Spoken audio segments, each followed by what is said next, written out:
One of the focuses of my program is looking at athletic field management and managing sports fields, whether it's a community field, an intramural complex, or intramural field on a collegiate campus, or football field where Florida Gators play. I'm looking at the issues related to managing athletic facilities and the turf that's in there. It could be shade issues, could be traffic issues, could be water management, dealing with heat stress from proximity to hard structures.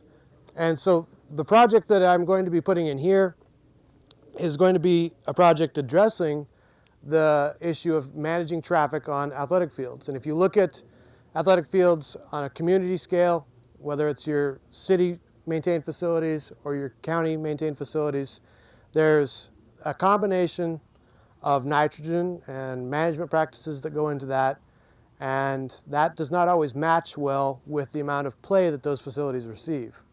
Now, it doesn't matter if you're managing golf turf or athletic turf, it makes sense that the more nitrogen, the more work that you put into maintaining that facility, the faster it'll grow, the more aggressive it'll grow, the more it might be able to handle traffic to an extent. And the observations that I've made and visiting with individuals, I've seen that the challenge has really been to achieve a level of growth with their facility that will tolerate the traffic that they're receiving. On the UF intramural fields, for instance, through all fall semester and into spring semester, they receive about 60 games a week on each field. And so those 60 games a week on each field mean that the entire center of the field and the front of the soccer goal mouths when they're playing soccer is completely worn back to sand. As a result, they're having to go in each spring, sod cut out what's left, put in new sod, and start over for the next growing season, which in times of decreasing budgets, that's becoming more and more difficult.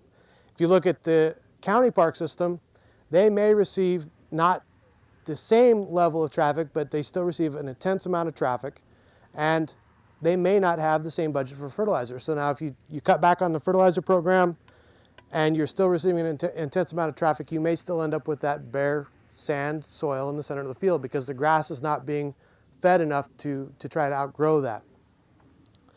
My thoughts and observations on this is we're getting most of that traffic on intramural fields and community fields during what time of the year? The fall, winter, and spring.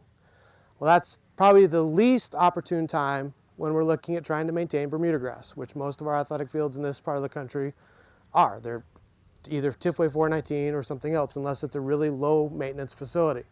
And that 419 goes dormant. Maybe not as dormant this last winter, but it goes dormant and starts to go back in terms of growth when it's being trafficked daily.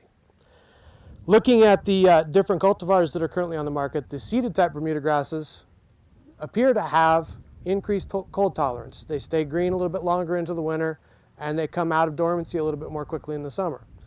We've also got some recent cultivars that have been released. One of them, for instance, is Celebration. Celebration has proven, or at least been identified through some work at NC State, as a very traffic tolerant cultivar of Bermuda grass. So looking at that and looking at the challenges that we're dealing with in even just here locally around Gainesville, my thought was to take this field actually has 5 cultivars on it.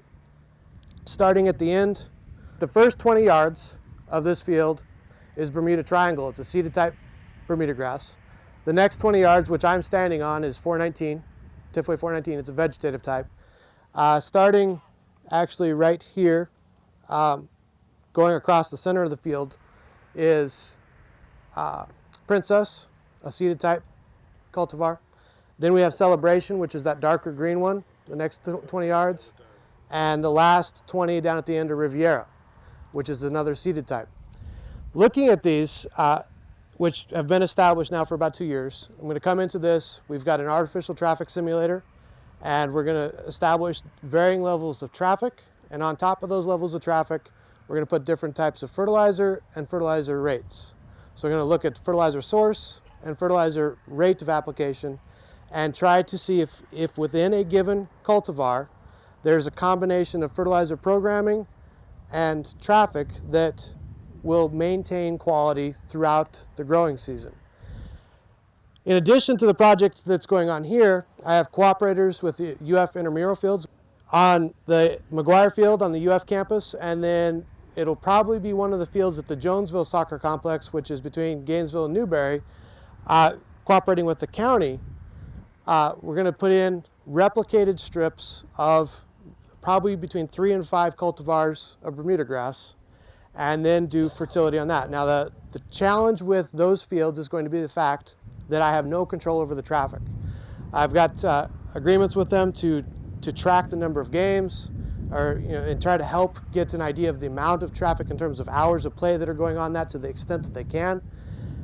That's going to be good, but it's going to be essentially trying to take what's going on here where we've got controlled traffic and compare that to what's going on where there's games being played on a day in and day out basis. The two sites, the McGuire Field on the UF campus and then the Alachua County Park Field, are going to be installed or established a little bit different.